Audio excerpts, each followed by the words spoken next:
నమస్తే, welcome to Suman TV. క్యాన్సర్ల బారిన పడి ఎంతోమంది వీటిపైన అవగాహన లేక ప్రాణాలు కోల్పోతూ ఉన్నారు. అలాంటి క్యాన్సర్లో బ్రెస్ట్ క్యాన్సర్ ఒకటిగా మనం చెప్పుకోవచ్చు. స్త్రీలు ఎంతోమంది వీటిపైన అవగాహన లేక ప్రాణాలు కోల్పోతూ వస్తున్నారు. బ్రెస్ట్ క్యాన్సర్ అనేది ఎలా అసలు మనం రికగ్నైజ్ చేసే అవకాశం ఉంటుంది? సెల్ఫ్ ఎగ్జామినేషన్ అనేది ఏ రకంగా మనం చేసుకోవచ్చు? ముందుగానే ఎలా దీన్ని కనిపెట్టవచ్చు? సో వీటిపై అవగాహన కల్పించేందుకు మనతో పాటు ఉన్నారు డాక్టర్ రమ్య గారు, breast and endocrine surgeon from KIMS hospital Kondapur. Hello ma'am. Hi అండి. Good afternoon. సో ఇప్పుడు బ్రెస్ట్ క్యాన్సర్ ఈ విషయానికి వచ్చినట్లయితే, సో ఎందుకు మ్యామ్ ఇటీవల కాలంలో ఎక్కువగా పెరుగుతూ వస్తుంది? ఒకప్పుడు అంటే ఎవరికైనా ఫ్యామిలీ హిస్టరీలో ఒకవేళ ఉన్నట్లయితే ఓకేలే మాకు కూడా వస్తుంది అలా అనుకునేవారు. ఫ్యామిలీ హిస్టరీలో లేకపోతే ఓకే అది మనకు వచ్చే అవకాశమే లేదు అని అనుకుని చాలా లైట్ తీసుకుంటారు. బట్ ఇప్పుడు అలా లేదు. సో చాలామంది లేడీస్లోని బ్రెస్ట్ క్యాన్సర్ అనేది చూస్తున్నాం. సో మనకి జనరల్గా లోపల ఉండే గడ్డలన్నీ కూడా క్యాన్సర్ గడ్డలు అయ్యే అవకాశం ఎంతవరకు ఉంటుంది? సో మీరు చెప్పింది కరెక్టేనండి. బ్రెస్ట్ క్యాన్సర్ నంబర్స్ డెఫినెట్గా పెరిగాయి. బట్ ఫ్యామిలీలో ఉంటే మాత్రమే బ్రెస్ట్ క్యాన్సర్ రావాలన్నది ఒక మిత్. అంటే మనం ఒక 100 లేడీస్ విత్ బ్రెస్ట్ క్యాన్సర్ తీసుకున్నాం అనుకోండి, వాళ్ళలో 95 మందికి ఓన్లీ వాళ్ళకి మాత్రమే వస్తుంది. ఓన్లీ 5 to 10% మందికి మాత్రమే ఫ్యామిలీలో రన్ అవుతుంది. సో ఇలా వాళ్ళకి వచ్చేదాన్ని స్పొరాడిక్ క్యాన్సర్ అంటాము. ఇలా హెరిడిటరీగా అంటే ఫ్యామిలీలో వచ్చే వాళ్ళని హెరిడిటరీ క్యాన్సర్స్ అంటాం. సో వీళ్ళకి జెనెటిక్ మ్యూటేషన్స్ ఉంటాయి, ఆ 5 to 10% మాత్రమే.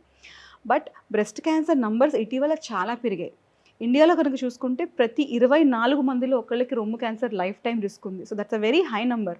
అంటే ఒక 25 మందిలో ఒకళ్ళకి బ్రెస్ట్ క్యాన్సర్ వస్తుందంటే ఆల్మోస్ట్ డయాబెటీస్కి కంపేరబుల్గా మనం చూస్తున్నాం. దీనికి చాలా కారణాలు ఉన్నాయి. So main reason is lifestyle changes అండి. అంటే మనందరిలో ఒబిసిటీ పెరిగింది, సెడెంటరీ లైఫ్ స్టైల్ పెరిగింది. At the same time late childbirth, అంటే ఇంతకుముందు న్యాచురల్గా ఏమైతే జరిగేవో అవి ఏవి జరగట్లేదు. Late marriages, late childbirth or no breast feeding and post menopausal obesity. And మనం తినే ఫుడ్ ప్రాసెస్డ్ ఫుడ్ అస్సలు పని చేయట్లేదు. మనం ఇంతకుముందు కనీసం లేచి తిరిగే చేసేవాళ్ళం. ఇంతకుముందు అట్లీస్ట్ 10,000 పనిచేస్తాయి, ఇప్పుడు ఓన్లీ 1,000 పనిచేస్తుంది ఫోన్ తోటి. So hardly we are using our body. All these things lead to disturbances in hormonal milieu. Breast అనేది ఒక very sensitive organ to hormones especially. So obesity పెరిగి ఫ్యాట్ కంటెంట్ పెరిగితే ఆ ఫ్యాట్ నుంచి వచ్చే high amount of oestrogens or related chemicals వల్ల breast మీద బాగా స్టిమ్యులేట్ అయ్యి ట్యూమర్స్ ఫామ్ అయ్యే అవకాశం పెరుగుతుంది అన్నమాట. సో మనం ప్రెగ్నెంట్ అయ్యి లాక్టేషన్ అంటే పాలు తాపిస్తే ఆ టైంలో బ్రెస్ట్ గ్రోత్ కంప్లీట్ అవుతుంది. మనం ఆ అవకాశం కూడా ఇవ్వట్లేదు. సో అన్నీ అంటే అన్ఫేవరబుల్ ఫ్యాక్టర్స్ తీసుకొచ్చి మన లైఫ్లో we are facing all these issues. So genetic factors ఉన్నాయి, అవేర్నెస్ పెరిగింది. బట్ 100 క్యాన్సర్లో ఇంకా 95 మాత్రం స్పొరాడిక్, అంటే వాళ్ళకి మాత్రమే వస్తున్నాయి. సో ఫీడింగ్ బాగానే వస్తున్నా కూడా ఒకవేళ ఫీడ్ చేయకపోతే ఒకవేళ క్యాన్సర్ వస్తుందంటే ఓకే. కొంతమందికి అసలు ఆ ఫీడింగ్ అనేది సరిగ్గా ఉండదు. అలాంటి వాళ్ళకి కూడా వస్తుందా? సో బ్రెస్ట్ ఫీడింగ్ కంటిన్యూ అయింది అనుకోండి కొద్ది రోజులు, ఆ రెస్ట్ దొరుకుతుంది బ్రెస్ట్కి. సో అఫ్కోర్స్ ఇంకా రాకపోతే మనం ఏం చేయలేము. బట్ చాలామంది ఏంటంటే నేను వర్క్ మిస్ అవ్వకూడదు, నాకు ఫీడింగ్ చేస్తే పలానా ఏదన్నా నా లైఫ్ స్టైల్లో డిస్టర్బెన్స్ ఉంటుంది అని అనుకునే వాళ్ళు కూడా పెరిగారు. మన ఇండియాలో తక్కువ, బట్ వెస్ట్రన్ కంట్రీస్లో మనం ఇది చూస్తున్నాం. డెఫినెట్లీ లాక్టేషన్ ఉంటే ఆ పీరియడ్ ఆఫ్ టైంలో బ్రెస్ట్ గ్రోత్ కంప్లీట్ అవుతుంది. అండ్ మనకు unnecessary changes in the breast రాకుండా మనకు డెఫినెట్గా ప్రొటెక్షన్ అయితే ఉంటుంది. సో ఇప్పుడు ఏదైనా సరే మనకు తెలియాలని అంటే ఏదైనా ఎగ్జామినేషన్కి వెళ్తే, డయాగ్నోసిస్కి వెళ్తేనే మనకి తెలుస్తూ ఉంటుంది కదా. దీంట్లో మనం మ్యామోగ్రామ్ చేయించుకోవాలన్నా కూడా 40 years ఎబో అయితే కానీ మ్యామోగ్రామ్ చేయము అని కూడా అంటున్నారు. సో దానికన్నా ముందే మనం ఎట్లా తెలుసుకోగలుగుతాం? It's very important question that you asked. So ఒకప్పుడు ఏంటి, మనకి షుగర్ ఏదైనా ఉందా లేదా అని షుగర్ వచ్చాక తెలిసేది. బట్ మనం ఇప్పుడు ఏం చేస్తున్నాము, ముందే వెళ్ళిపోయి హెల్త్ చెకప్ చేయించుకుని షుగర్ పెరిగిందా, హెచ్బిఏవన్సీ ఏంటి, నా ఇన్సులిన్ లెవెల్స్ ఏంటి, షుగర్స్ ఏంటి అని చూసుకుంటున్నాం. సిమిలర్లీ రొమ్ము క్యాన్సర్, బ్రెస్ట్ క్యాన్సర్ నంబర్స్ కూడా చాలా పెరిగాయి. సో ముందు నుంచి అవేర్నెస్ ఉండి టెస్ట్ చేసుకోవాలి. దీనిలో 3 పద్ధతులు ఉన్నాయండి. ఒకటి మనం సెల్ఫ్ బ్రెస్ట్ ఎగ్జామినేషన్, అంటే మన చేతితోటే మనం తడుముకుని టెస్ట్ చేసుకుని చూసుకోవడం. అది అఫ్కోర్స్ కొంచెం నాలెడ్జ్ ఉండాలి అండ్ దానికి గడ్డలు ఏమైనా ఉన్నా లేకపోతే నిప్పుల్ చేంజెస్ ఉన్నా తెలుస్తుంది. Second thing is clinical examination, అంటే ఒక ట్రైన్డ్ డాక్టర్, హెల్త్ ప్రొఫెషనల్ దగ్గరికి వెళ్ళి చెక్ చేయించుకోవడం. Third thing and the most important thing is imaging, అంటే మన చేతికి తగలకుండా ఉండే సిచ్యువేషన్స్లో కూడా we can detect cancer related changes. So మీరు కరెక్ట్గా చెప్పారు, 40 years తర్వాత మ్యామోగ్రఫీ పనికొస్తుంది. 40 years ముందు మనం టెస్ట్ చేసుకోకూడదు అంటే చేసుకోవచ్చు, అల్ట్రాసౌండ్ స్కాన్ చేసి టెస్ట్ చేసుకోవచ్చు. So according to guidelines, అంటే మనకి పాపులేషన్కి గైడ్ లైన్స్ ఇస్తామండి. అంటే జనరలీ మనము when we are talking to common people, population wise 40 ఏళ్ళకి మొదలు పెట్టాలని ఒక మనకి గైడ్ లైన్ ఉంది. బట్ చాలా మందికి ఎస్పెషలీ మన కంట్రీలో we are seeing young breast cancers, especially at KIMS Kondapur where I practice. The average age of women who are being అంటే బ్రెస్ట్ క్యాన్సర్ డయాగ్నోస్ అయ్యే ఏజ్ అరౌండ్ 35. మీరు నెంబర్ చాలా యంగ్ లేడీస్ ఫైబ్రోడినోమా అని మిస్డయాగ్నోస్ అయ్యి అది పెరుగుతుందని డౌట్తో నా దగ్గరకు వచ్చినప్పుడు, when we see it and when we do the biopsy, it's turning out to be cancer. So the average age that I am treating is 35. So మనం డెఫినెట్గా 40 ముందు కూడా స్క్రీనింగ్ చేసుకుంటే తప్పు లేదు. ఒకవేళ if you are screening we should use ultrasound scan. ఇంకోటి ఏంటంటే మనం విమెన్ హిస్టరీని బట్టి, అంటే వాళ్ళ ఫ్యామిలీలో రన్ అవుతుందా, వెదర్ వాళ్ళకి పిల్లలు ఉన్నారా, లాక్టేషన్ చేశారా, ఇంకేమైనా రిస్క్ ఫ్యాక్టర్స్ ఉన్నాయో చూసుకుని వాళ్ళని యావరేజ్ రిస్కా అబవ్ యావరేజ్ రిస్క్ అని మేము క్లాసిఫై చేస్తాం. యావరేజ్ రిస్క్ వాళ్ళు సెల్ఫ్ బ్రెస్ట్ ఎగ్జామినేషన్ చేసుకుంటూ 40 తర్వాత మ్యామోగ్రఫీ చేసుకుంటే సరిపోతుంది జనరలీ. అలాంటి హై రిస్క్ ఉన్న వాళ్ళు ముందే మేము స్క్రీనింగ్ స్టార్ట్ చేస్తాం, ఎంఆర్ఐ కానీ అల్ట్రాసౌండ్ కానీ వాడి. అంటే ఇప్పుడు లైక్ మ్యామ్ సర్వైకల్ క్యాన్సర్కి పాప్స్మియర్ ముందే ఎప్పుడు చేయించుకుంటే మీకు వచ్చే రిస్క్ ఎంతవరకు ఉందనేది బిఫోరే చెప్తాము అని అంటున్నారు కదా, సో దీంట్లో కూడా అలానే ఉంటుంది. అదే ఒక గేల్ మోడల్ అని కానీ కొన్ని మోడల్స్ ఉన్నాయి. మనం ఆ టూల్స్లో మీ డేటా ఫీడ్ చేస్తే మీరు యావరేజ్ రిస్కా లేకపోతే అబవ్ యావరేజ్ రిస్క్ తెలుస్తుంది అనమాట. Or because of experience when we are taking history మాకు అర్థమైపోతుంది. ఆ ప్రకారం వీ అడ్వైజ్ అనమాట.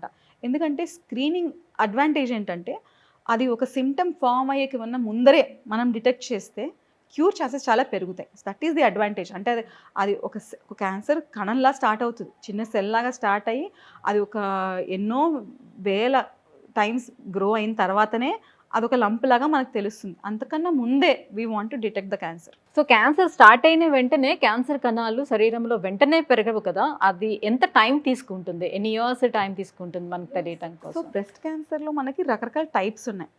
గ్రోత్ ఫ్యాక్టర్స్ అని ఉంటాయి. అంటే మనకి ఇండైరెక్ట్ మార్కర్స్ ఏంటంటే ER, oestrogen receptor, PR, HER2, Ki67 అని 4 మార్కర్స్ ఉంటాయి. సో ఈ సబ్ టైప్స్ రకరకాల టైం తీసుకుంటాయి. జనరలీ హార్మోన్ రిసెప్టర్ ఎక్స్ప్రెస్ చేస్తున్న ట్యూమర్స్ కొంచెం స్లోగా పెరుగుతాయి. హార్మోన్ రిసెప్టర్ నెగిటివ్ ఉన్నా, HER2 పాజిటివ్ వచ్చినా, అంటే HER2 మార్కర్ బాగా ఎలిటెడ్గా ఉన్నా ఇవి కొంచెం ఫాస్ట్గా పెరుగుతాయి. సో జనరలీ ఏంటంటే కొన్ని triple negative breast cancers even 5 millimeters ఉన్నా కూడా there are cases where it has already spread somewhere else అనమాట. సో అలా చెప్పడం కష్టం. But usually hormone receptor positive ఉన్నవి over few months to years పెరుగుతాయి. ట్రిపుల్ నెగిటివ్ చాలా ఫాస్ట్గా పెరుగుతాయి. HER2 పాజిటివ్ కూడా చాలా ఫాస్ట్గా పెరుగుతాయి అన్నమాట. సెల్ఫ్ ఎగ్జామినేషన్ చేసుకునేటప్పుడు మనకి కొవ్వు గడ్డలకి క్యాన్సర్ గడ్డలకి డిఫరెన్స్ ఎవరికి వాళ్ళు తెలుసుకోవడానికి సాధ్యం అవుతుందా? సో అంటే సెల్ఫ్ బ్రెస్ట్ ఎగ్జామినేషన్లో అది గడ్డ ఉందా లేదా, నిప్పుల నుంచి ఏమన్నా డిశ్చార్జ్ వస్తుందా లేకపోతే బ్లడ్ వస్తుందా, ఇలాంటి అబ్జర్వేషన్స్ యూజువల్లీ తెలుస్తాయి. కానీ but for common man it's difficult to self diagnose. మనం లంప్ ఉంది అని డిటెక్ట్ చేస్తే చాలు. Then of course you should come to us. Then we will do something called as triple assessment. అంటే 3 రకాలుగా మేము చూస్తాం. ఫస్ట్ హిస్టరీ ఎగ్జామినేషన్, తర్వాత డీటెయిల్ క్లినికల్ ఎగ్జామినేషన్ చేసిన తర్వాత ఇమేజింగ్ చేస్తాం. అంటే వాళ్ళ ఏజ్ని బట్టి మేము అండర్స్టాండింగ్ ఆఫ్ మేము చూసిన దాన్ని బట్టి వాళ్ళకి ఎంఆర్ఐయా, మ్యామోగ్రఫీయా లేకపోతే అల్ట్రాసౌండా, ఆ ఇమేజింగ్ అయిన తర్వాత నిజంగా అనుమానంగా ఏదైనా ఉంటే ముక్క పరీక్ష చేస్తాం, అంటే బయాప్సీ. సో ఆ 3 అయిన తర్వాతనే అది ఎటువంటి ట్యూమర్ అనేది నిర్ధారణ జరుగుతుంది. సో ఈవెన్ క్యాన్సర్ కాకపోయినా సరే మనం అది ప్రూవ్ చేయడానికి ఈ 3 స్టెప్స్ ఫాలో అవ్వాల్సిందే. ఒకవేళ క్యాన్సర్ అయితే కంప్లీట్గా బ్రెస్ట్ తొలగించాల్సిన అవసరం ఎంతవరకు ఉంటుంది?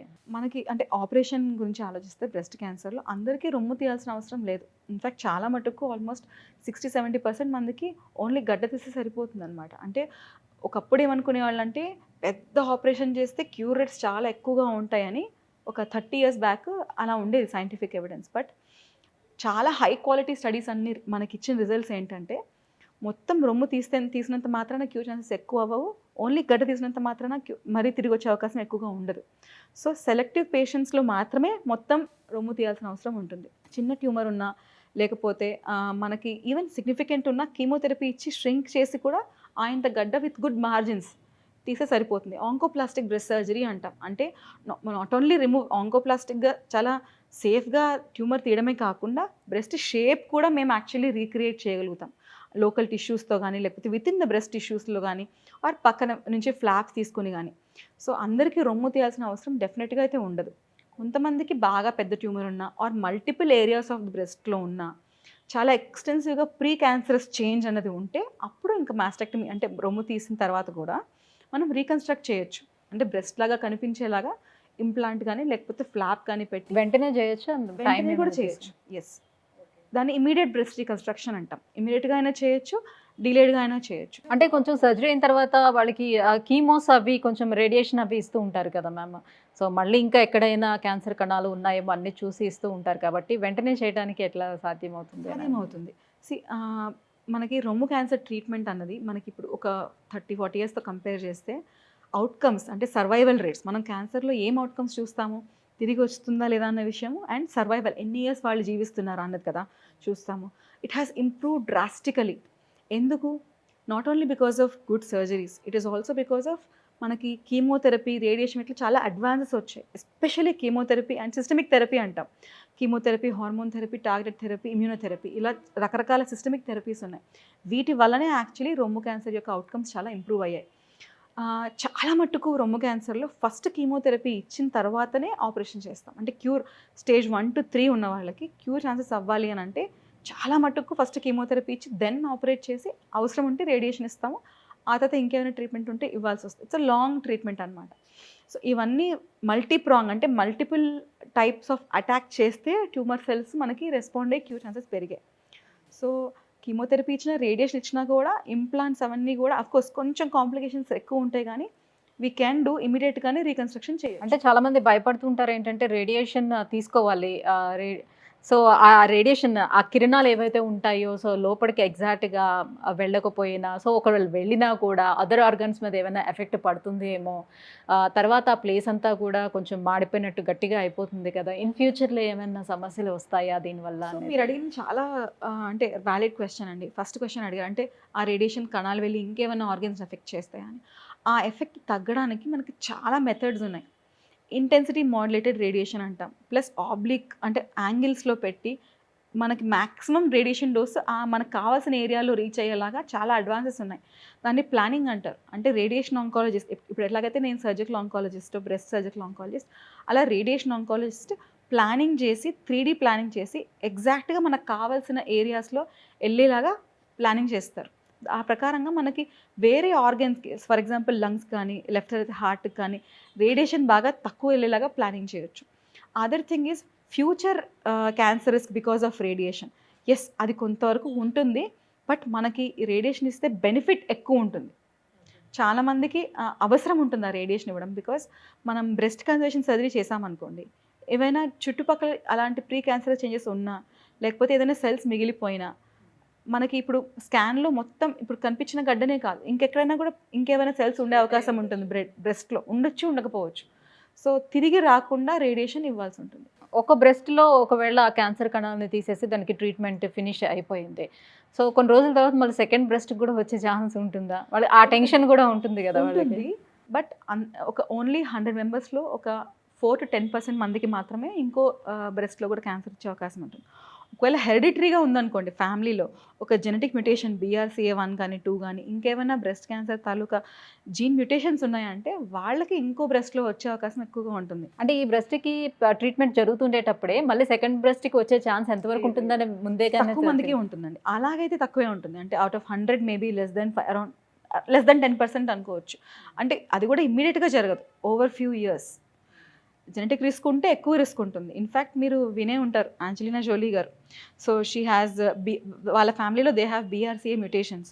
సో ఆవిడేంటంటే ఫ్యామిలీ కంప్లీట్ అయిన తర్వాత షీ హెస్ చోజన్ మనకి 2 బ్రెస్ట్లు తీయించేసుకుని ఓవరీస్ కూడా తీయించేసుకున్నారు. ఎందుకంటే ఆవిడకున్న మ్యుటేషన్ తోటి life time risk of almost 70% of developing breast cancer. So వాళ్ళు ఏంటంటే ముందుగానే దాన్ని రిస్క్ రెడ్యూసింగ్ మాస్టెక్టమీ అంటారు. ఓవరీస్ తీసేస్తే ఇంకా సమస్య ఎక్కువ అవుతుంది కదా? ఓవరీస్ తీస్తే సమస్య ఎక్కువ అవుతుందండి. అఫ్కోర్స్ అంటే మనకి మెనోపాజ్ సిమ్టమ్స్ అవి వస్తాయి, కానీ ఆ పర్టికులర్ జీన్ మ్యుటేషన్ ఉన్న వాళ్ళకి ovarian cancer and breast cancer risk చాలా ఎక్కువగా ఉంటుంది. అట్లీస్ట్ బ్రెస్ట్లో మనం MRI కానీ ఇంకేదైనా టెస్టులు చేస్తే మనకు తెలుస్తుంది. ఓవేరియన్ క్యాన్సర్ ముందే డిటెక్ట్ చేయడం చాలా కష్టం.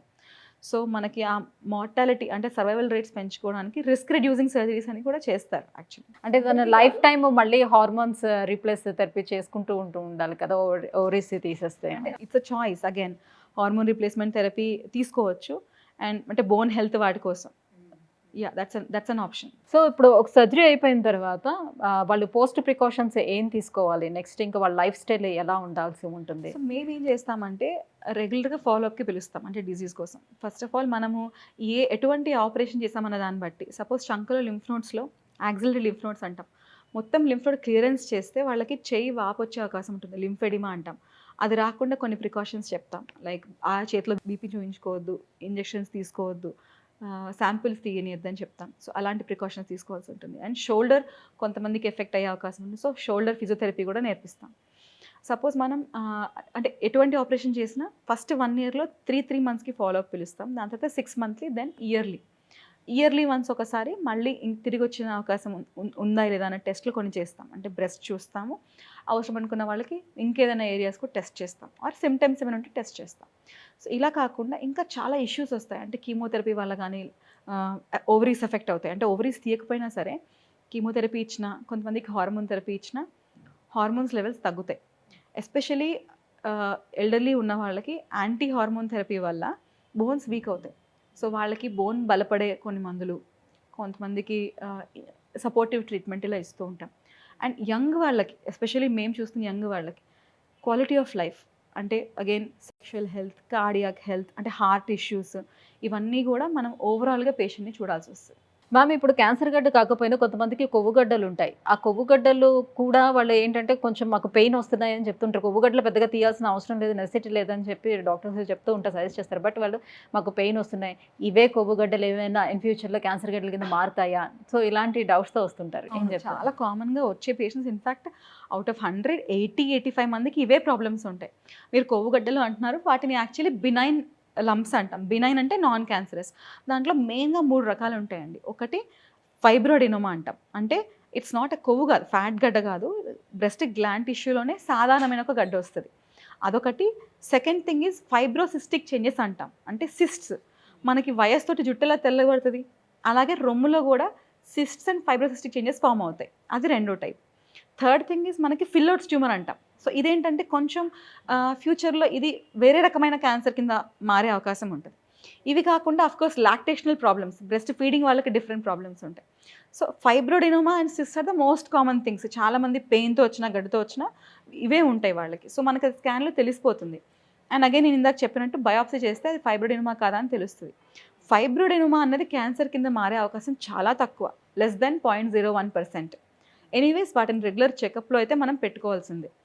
బట్ ఇవే మోస్ట్ కామన్గా చూసేవి. ఇంకొంతమందికి వచ్చే డౌట్ ఏంటంటే బ్రెస్ట్ సైజ్ కనుక ఎక్కువగా ఉంటే మేము క్యాన్సర్ వచ్చే ఛాన్సెస్ ఉంటుందా అని. అలా ఏం లేదండి, చిన్నగా ఉన్న వాళ్ళకి రావచ్చు, పెద్దగా ఉన్న వాళ్ళకి రావచ్చు. సైజుని బట్టి క్యాన్సర్ రిస్క్ అన్నది ఏమీ ఉండదు. బ్రెస్ట్ డెన్సిటీ ఒకటి ఏంటంటే మనకి వయస్సుతోటి బ్రెస్ట్ గ్లాండ్ టిష్యూ అన్నది ష్రింక్ అయ్యి ఫ్యాట్ టిష్యూ పెరుగుతుంది. బట్ కొంతమందికి ఏంటంటే ఈవెన్ 60 years వచ్చినా కూడా బ్రెస్ట్ గ్లాండ్ డెన్సిటీ అలానే ఉంటుంది. వాళ్ళకి మిగతా వాళ్ళతో కంపేర్ చేస్తే కొంచెం క్యాన్సర్ వచ్చే అవకాశం ఎక్కువగా ఉంటుంది. And that is the precise reason why 40 ఏళ్ల ముందర బ్రెస్ట్ గ్లాండ్ డెన్సిటీ ఎక్కువ ఉంటుంది కాబట్టి మ్యామోగ్రఫీ మనకు కనిపించదు సరిగ్గా. మ్యామోగ్రఫీలో ట్యూమర్స్ ఏమైనా ఉంటే అది వైట్గానే ఉంటుంది, గ్లాండ్ టిష్యూ వైట్గానే ఉంటుంది, ట్యూమర్ కూడా వైట్గానే ఉంటుంది. అల్ట్రాసౌండ్లో మనకి క్లియర్గా తెలుస్తుంది, అల్ట్రాసౌండ్ కానీ ఎంఆర్ఐ కానీ. 40 ఏళ్ళు దాటితే ఫ్యాట్ మొదలవుతుంది కాబట్టి వాళ్ళకి మ్యామోగ్రఫీలో బాగా కనిపిస్తుంది. సేమ్ లాజిక్ అనమాట. Thank you so much ma'am, breast క్యాన్సర్పై ఎంత అవగాహన కల్పించినందుకు. Thank you so much. Thank you.